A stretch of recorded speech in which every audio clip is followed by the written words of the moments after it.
Hello and welcome to Off the Shelf Reviews. I really hope this review doesn't drag on. And I'm Gary. And today we're going to review and discuss Reign of Fire, which released in 2002 from writers Greg Chabot, Kevin Peterka and Matt Greenberg, and directed by Rob Bowman. Ian, why don't you give us the synopsis? Well, the story follows Christian Bale's character Quinn. He has been growing up in a post-apocalyptic United Kingdom which has been taken over by waves and waves of dragons. Quinn, along with his friend Creedy, played by Gerard Butler, have housed up all their survivors into a castle, and while they are trying to survive hiding from the dragons, we see Matthew McConaughey come across the horizon with his army, his tank, his helicopters, and his desire to destroy the dragons once and for all. But in the failing light, they can't focus. Magic hour. I remember when this film came out, I was pretty excited for it. Yeah. I'm a big fan of post-apocalyptic movies, and one featuring dragons. I thought, well, I've never seen this before. And then subsequently after seeing this film, time has not been too kind to it. No. It seems like a lot of people have forgotten this film. It's been overlooked, and considering it has like rising stars, Matthew McConaughey and Christian Bale. Yeah. You know, I'd expect this film to have had a bit more of a legacy or more surrounding it, but it seems to be one of those now that's critically underrated, I would say. Yeah. Like you said, I remember it coming out as well, being massively excited, and then it just fell under the radar. You know, the movie was kind of panned at the box office. It even had a video game, which came out on the Xbox and PlayStation 2, but even the video game just couldn't translate this idea of dragons and humans living or in this post-apocalyptic world fighting against each other. And I even said to Gary before we turned the camera on, this is like the 7th or 8th time I've watched this movie, and for the 7th or 8th time, I can't get through the end. Oh. Like, it gets halfway through the movie, and the bottom just kind of drops out of the movie, and I kind of start getting bored. I get a bit distracted. I might even pass out, fall asleep towards the end. Well, you know? That's it, because I think the film opens really strongly. Yeah. Where we have a young Quinn Abercrombie, who's with his mum, the Borg Queen. The Borg Queen, yeah. As they're drilling down in the bowels of London somewhere, and they open up this cavern somewhere, and young Quinn's wandering around in there, and he gets spat in the face by some giant lizard we don't really see. Yeah. And then we see some other construction workers, disappear into fireballs as everyone starts panicking and running, and they get into the elevator, and they're shooting up, and we see this beast emerge from the smoke and the fire as it crushes the elevator as it's making its escape, as young Quinn loses his mother. Before we go to the titles and the credits, and this really, really good montage of newspaper clippings, news reports, basically establishing the world that we now are going to be inhabiting 12 years from this event in the year now 2020. I just thought it was a really, really strong opening. It sets everything up. It gets you in the mood to then be in this world. But then the post-apocalyptic universe is pretty dour, it's pretty depressing, and everything is covered in ash. And so this visual, this grey visual we have here is pretty much it for the entire runtime, bar in mind, some explosions which light things up here and there. Yeah, that's it. With this film, like Gary said, the acting quality is really, really well done. The director, Rob Bowman, he'd done the X-Files film. Yeah. Which has got some quite good visuals, and then he'd go on to do Elektra in 2005, which... But the idea behind this movie, I kind of feel like The Keep with this film.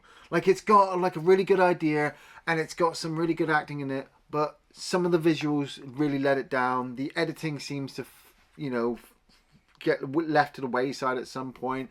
And so, like I said, we've had this really great opening, which has set up this idea that this dragon has come out and they've taken over the rest of the world. Then we get our montage, which, if you're shoving a montage at the beginning of your film to explain what people really want to see...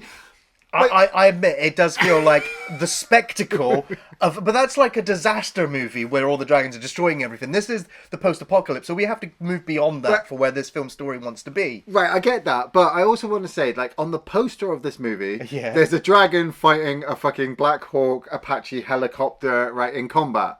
You don't ever see a helicopter in combat. Well, that's just marketing, isn't it? I mean, if you ever mention Rain of Fire to somebody, the first thing they probably think of is Matthew McConaughey with an axe launching himself through the air. Yeah. It's like, oh, I need to see that.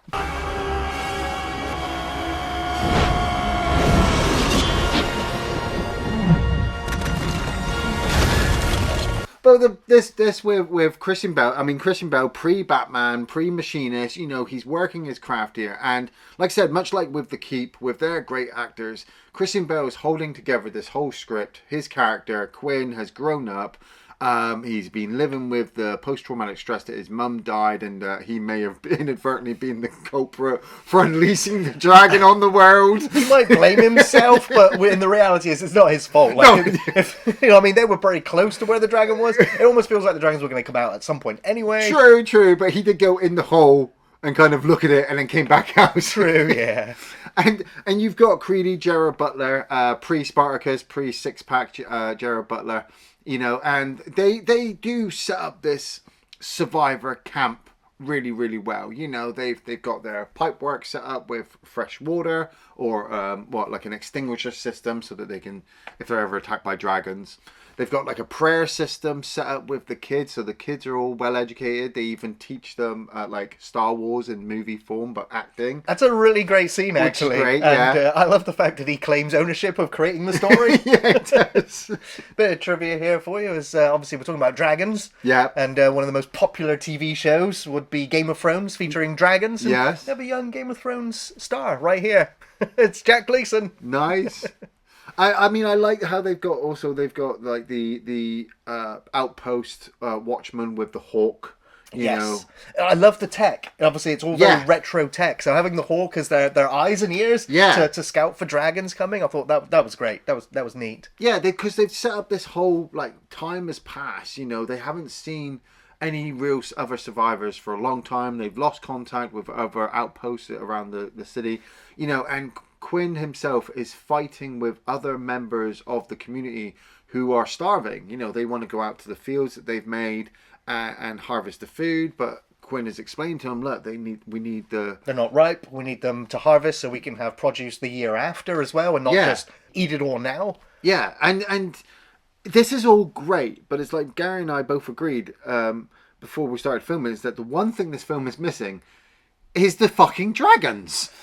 Well, it's funny you should say that, because when we get to this farm sequence, we get the warning that there's a dragon nearby, and we get one of, if not my favourite shot in the entire film, and that's when the dude is running through the tomato fields, and the dragon swoops in behind the giant fireball, and we know from the prayer, like, you never look back. Yeah. This poor bastard, he didn't need to, because he just got swept up as the dragon flies right over after devouring him, and I was like, that's a great shot. Yeah. And it's really the first time we get to see the dragons, like, up close. Now, we had the dragon shot earlier when it climbed out of, the crane shaft. Yeah. And from, when it's in the wide shot and we see the whole thing, I'm like, that looks really good. Yeah. But then we get that unfortunate close-up of the dragon's scales and its eye as it's looking at Quinn through the elevator railings. Yeah. And I'm just like, ugh! Like, the CGI there is atrociously bad now, like, over 20 years later. Yeah. But I do think the wide shots of the dragons look fantastic. Yeah, they do, because they really work well that you're seeing the practical effects, in the foreground, like with the trucks. And, they've got all these water trucks, they've got fire protective suits and everything, and you've just got this dragon looming there, and I love that, but then the movie goes, no, now we're going to move away from the dragon and go back to the human drama. And I'm like, I'm so sick and tired of human drama. I want them to be fighting dragons, because they even say, like, oh, the dragon doesn't want us. It wants to burn the field so it can eat the ash. Right. The film doesn't go into the details of why the dragons do that. That's all I'm saying. The movie doesn't go into the in-depth. It doesn't go into the science. Even when Matthew McConaughey turns up, he's an experienced dragon killer, and he's got like 2 experiences underneath his belt that really don't actually help us at all No. in any of the situations. But it's once they get back to the camp, like we said, Gerard Butler and Christian Bale, they're confronting this fact that they are possibly the last survivors, that they could die at any point. Are they struggling? Christian Bale's questioning, like, why are we doing this all the time? But that's why when Matthew McConaughey turns up with his Van Sant character, like, he was always really good, wasn't he? Yeah, Matthew McConaughey's always good. Yeah. And I think he excels in this role as well. When he turns up, he has such gravitas, such presence, and it's such a shake-up for the film as well. Like, everybody's nervous of him. It's because he's turned up with a convoy. Yeah. They're military, they were military. I think they were the Kentucky... the Kentucky Irregulars. Irregulars, that's right, yeah. Which I think in America they were known for hunting.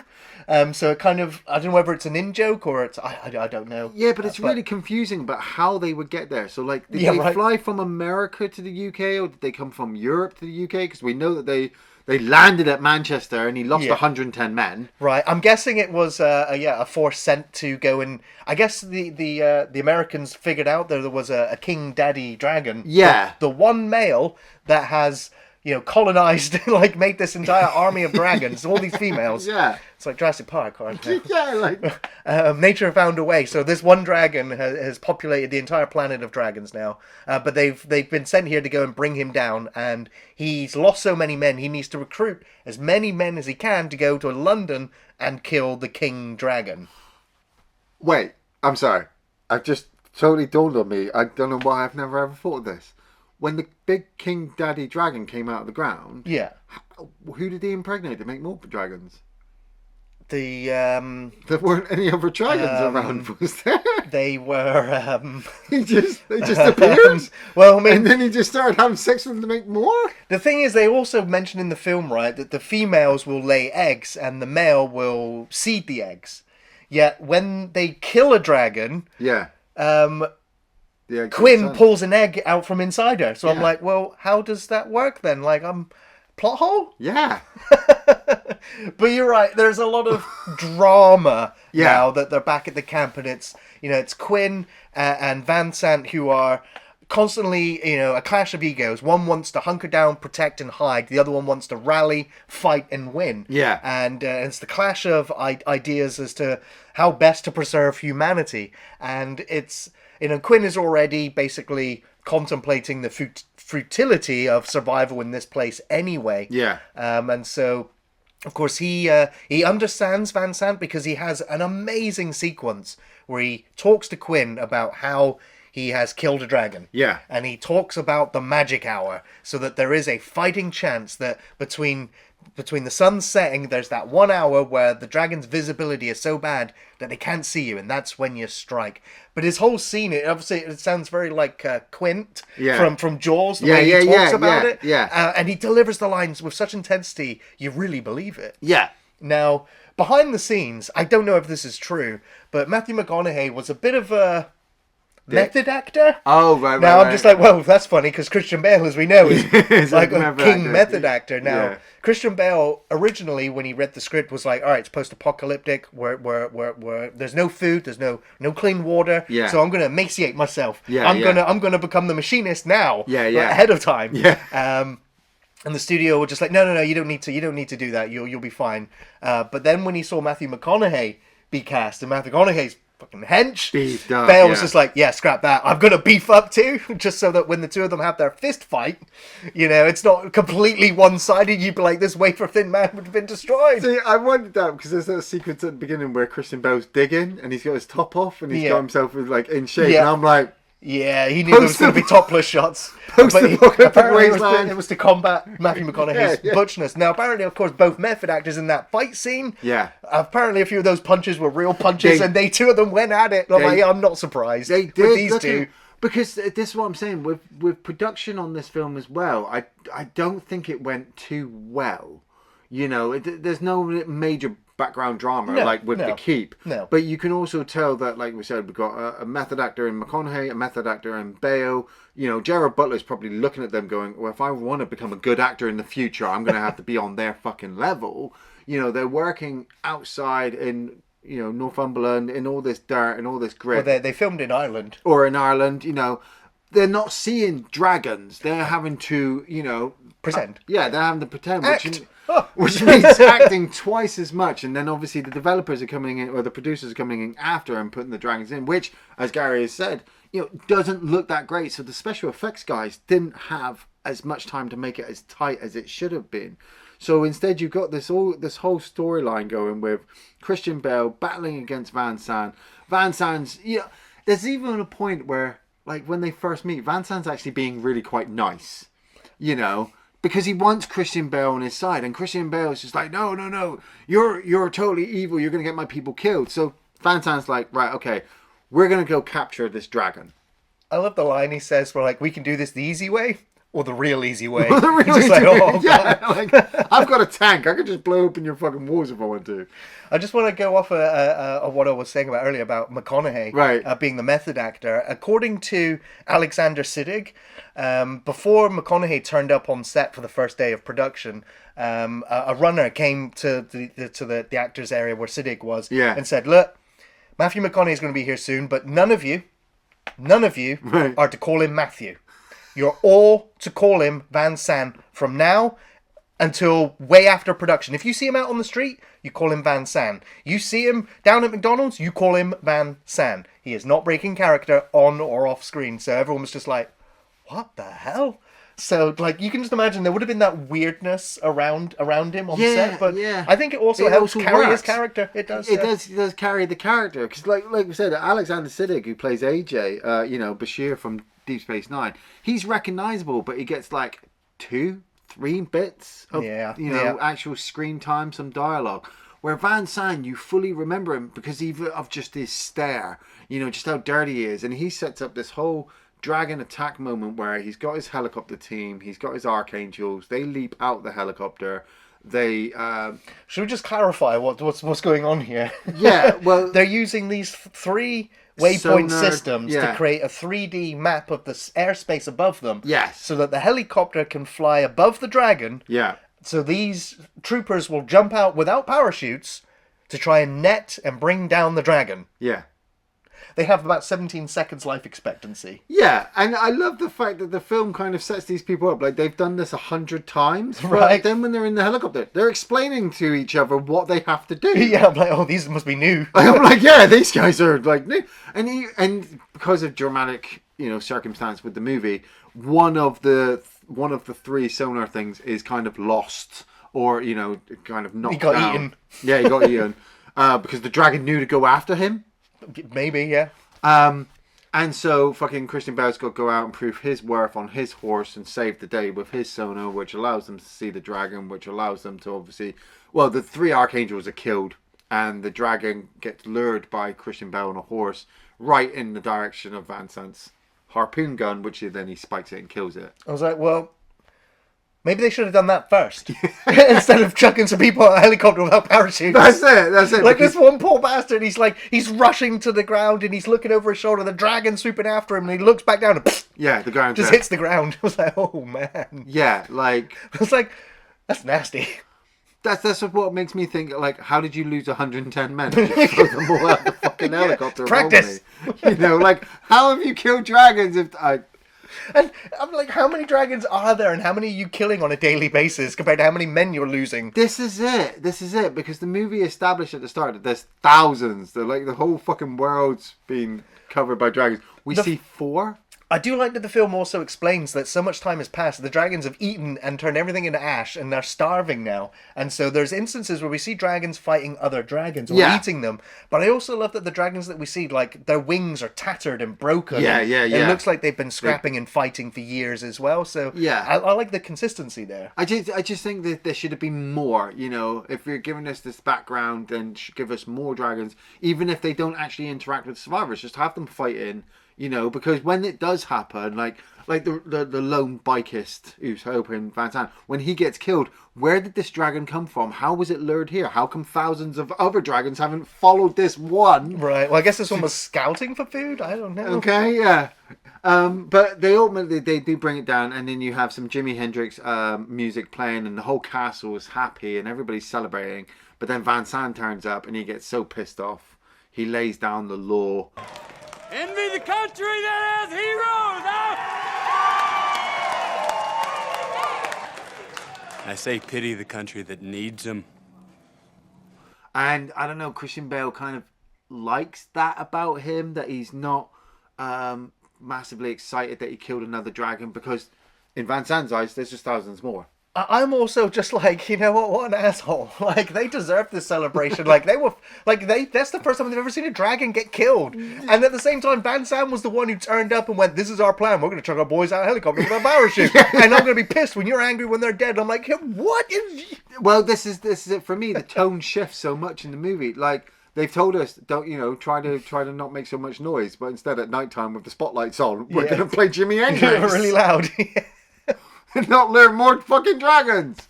But Van Sant brings it upon himself to make a bit of a speech because he wants to go to London. He wants to kill the big male. There's only females around the world. If they can kill this male, it will kill out the population. And Bale hates this as well because he doesn't want to see more people killed. But it's also, he knows where the lair is. He knows where it's going to be because he was there when the outbreak is. So he's kind of got that PTSD about him. Yeah. Which the helicopter pilot, Izabella Scorupco, who plays Alex Jensen, who's the one who's just like, she's obviously the new love interest for Quinn. We see that developing, but it felt natural though. I think the chemistry between the two character actors, I think it worked. But she could tell that there was something wrong, and she digs a little deeper to find out that he's not over losing his mum in such a fashion, and also knowing how terrified he was when he was there, as a child. So the idea of going back there would terrify you. Well, he still doesn't even go. The first time, Van Sant takes this whole motley crew of his soldiers and whatever of the survivors he can take, and they head off in their convoy. I like the fact that Alex is just like, I'm going to go off and scout for a little bit, so she fucks off, and that's when they get attacked by a dragon. Right. It's like, where the fuck were you? Quinn's off searching this other body. Like, it was quite a cool practical effect, actually, a prosthetic effect of a dragon corpse. It looks like it's been eaten and clawed up, and so then he finds the egg. So I feel that should have been like a whole extended sequence of him coming to realization about something with the dragons, because where did this body come from? Because we have the attack on the convoy, and Van Sant, out of everybody, is the one survivor. It's a little bit of a trick of editing here, because when the dragon fireball is coming at him and he throws himself backwards... Firing with a shotgun. Now, he should have hit the front of that truck or the car. Yeah. But somehow he ends up falling underneath it. Sliding under. Like, how did you do that? And everybody else is killed. Everyone is killed. Incinerated. Yeah. It's like, well, what an idiot.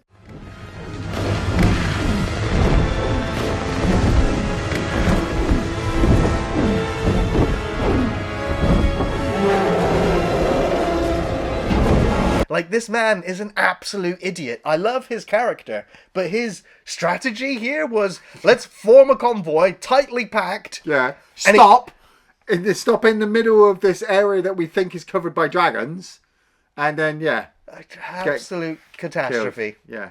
So, but of course, Papa Dragon, not too impressed with his measly offering of this convoy, flies all the way back to where Quinn and his camp are. Was that the bull dragon? I'm pretty sure, yeah. See, because I always get confused of which dragon that is, because I get the feeling it is the big dragon, but because we've got no, there's only like one major shot in the movie where we see the big, massive dragon against a lot of the little ones. Yes, yeah. So we needed to establish this big one a few more times for it, because when it does attack the castle, like a bunch of people are killed and they get the survivors into the basement. But it just, like I said, the lull in the movie just hasn't, like, the excitement. The momentum's gone. Yeah, the momentum's gone. The excitement's gone. I don't know. For me, the visual. Obviously, it's like a black and white image, but for the fiery breath. And of course, like, the pyrotechnics in this film were off the chart. Yeah. Like, all the fire is real. That's not CGI, computer generated. Those were real fireballs.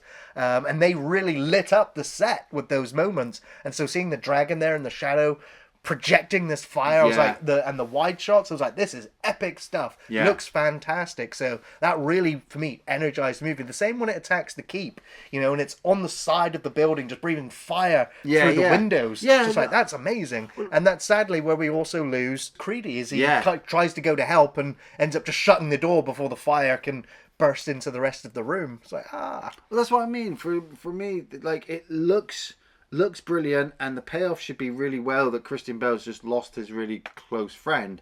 But we've got no real backstory between him and Creedy. We just know that they've been working together in this keep.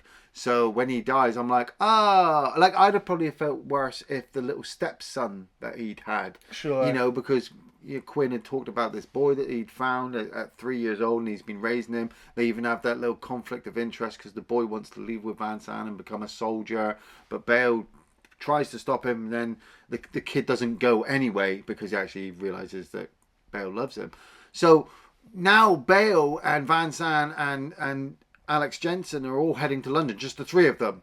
They're going to get in their helicopter and they're going to fly down the coastline and they're going to fly up the Thames. And they do.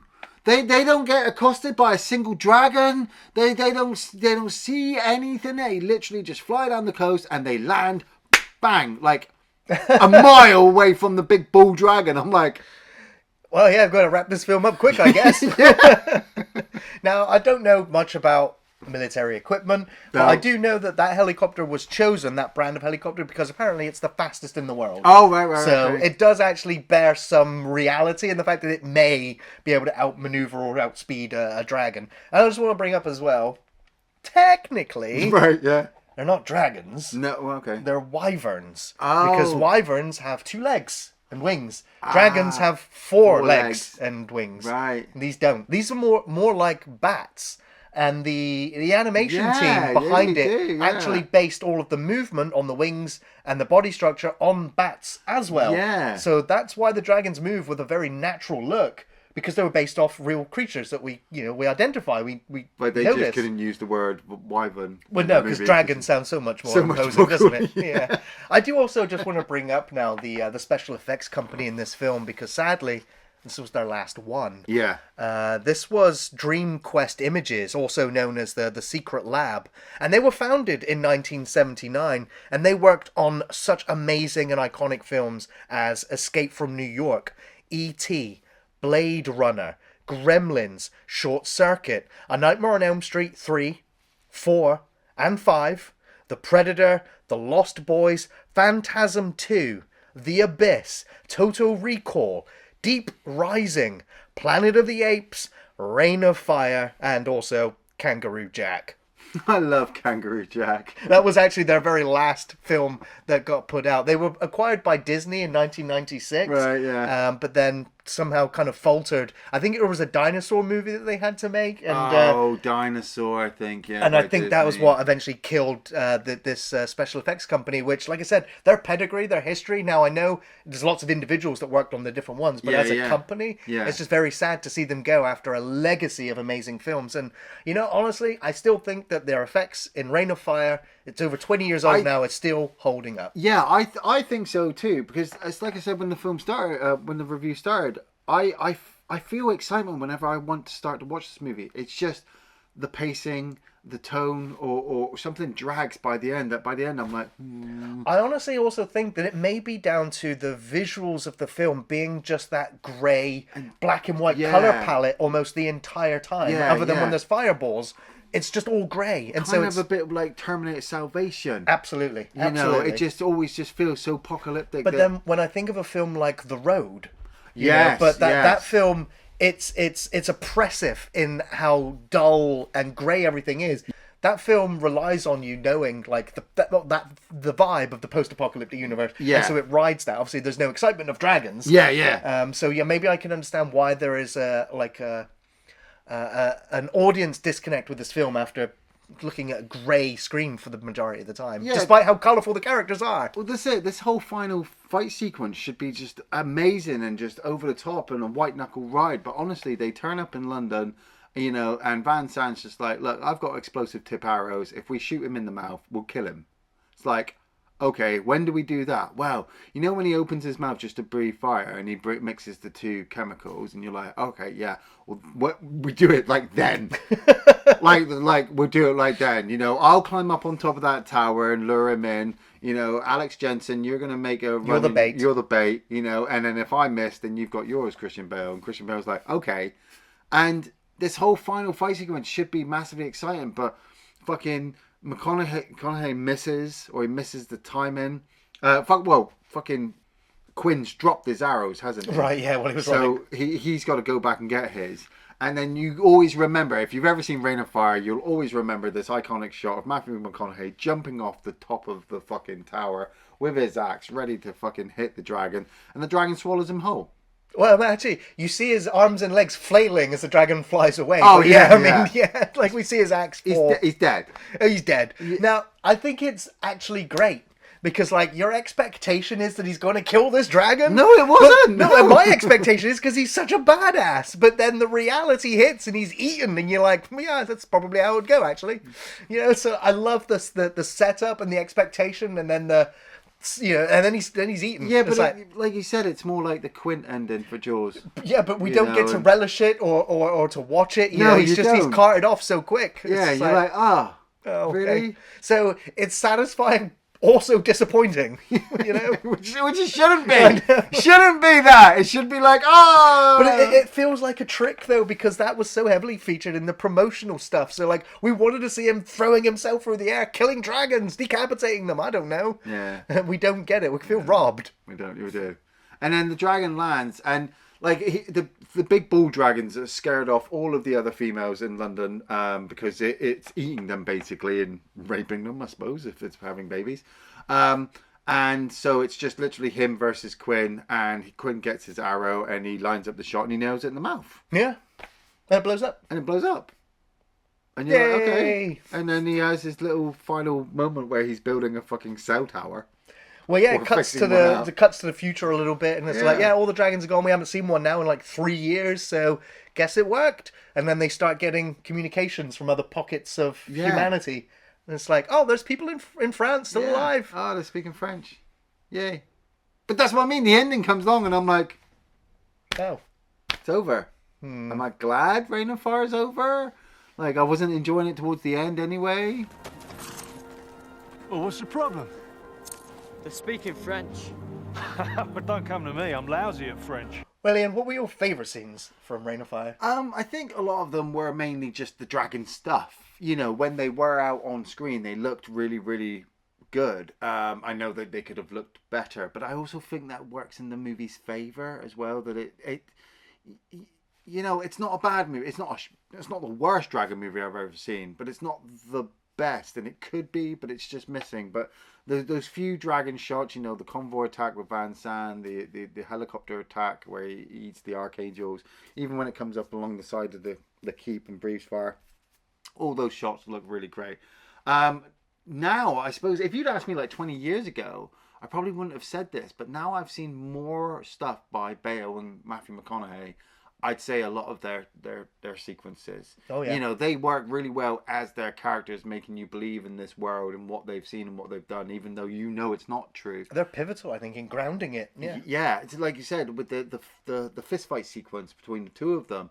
You know, when McConaughey's like, yes, we want that hatred. Yeah, it's not that he doesn't want to fight Bale, but he wants Bale to fight because that's what he needs. He needs soldiers to help kill him and kill this dragon. So yeah, that's cool. Yeah, I totally agree with you. All of the dragon spectacle scenes in the film are marvellous to look at. Now, I know that the colour palette put some people off, but I think they're very appropriate for an ash-covered world. Yeah. And the scenes with the dragon destroying the convoy, the way it swoops around, the sound effects, the shadows, the lighting, I really like it. And, of course, the scene with the dragon on the side of the keep breathing fire at it, I think it looks explosive and fantastic. And the scene in the tomato farm when the dragon flies over and scoops that guy up, really, really fantastic moments. I really like the opening sequence, the montage explaining how they nuked everything, how dinosaurs were wiped out by these dragons at one point. I really like the lore and the consistency throughout the film in maintaining that lore too. Yeah. I really like the Star Wars reenactment moment. Yeah, I think it's just it's vital that in the post-apocalyptic world, the kids still understand and know Star Wars. Yeah. The magic hour speech, the first interaction between Quinn and Van Sant, where he's got the dragon tooth and he explains how he's killed the dragon. It's a good monologue, and I think he holds the screen so well. He sells his character well, so you build up the anticipation for that epic shot where he throws himself off the tower just to get eaten. Iain, do you recommend Reign of Fire? I kind of recommend it. I suppose I was sat here thinking, do I recommend it or not? And to me, it's like one of those 1950s, 1960s kind of old sci-fi movies. You know, that like the script isn't great, the acting's not great, but the monsters kind of look cool. You know, and by the end of it, you're kind of happy that you wasted 2 hours watching this movie, but you really should have been doing something else. It's not the greatest performances from Christian Bale and Matthew McConaughey, but you can see where they would go from here to do bigger, better roles. And yeah, okay, you know, they've done some serious stuff in movies that you question why they are such good method actors. But then you look at something like this, which would never have lasted without two big names on the front of it. The movie is marketed to you that it's all about dragons and fighting, and there's not a lot of that in it. But the few bits it has work. For sure. Well, I'm definitely going to be recommending Reign of Fire. It may just be the only post-apocalyptic dark fantasy about dragons. Yeah. The real stars here, though, are Christian Bale and Matthew McConaughey, who really capture their characters. You actually care for Quinn and the bleak world he inhabits while contemplating the futility of survival, while Van Sant is fascinating in his insanity. Both very gripping with a good supporting cast. The effects, for the most part, hold up well over 20 years later. Incredible and realistic animations created a believable dragon, which made for some fantastic action scenes that were well shot with great lighting during the pyrotechnic explosions. The music was decent. It wasn't distracting nor memorable, but it created a good sense of grandeur for the beasts. Only real complaints for the film is that there weren't enough dragon moments for a near 2-hour film, and some of the dialogue can feel a little bit out of place. The character-driven stuff slightly dull with various slow-paced moments. All in all, though, I think the film is worth a watch. It tonally nails the post-apocalyptic vibe. The effects are great, and the performances memorable. Fight fire with fire! Thanks for watching Off the Shelf Reviews.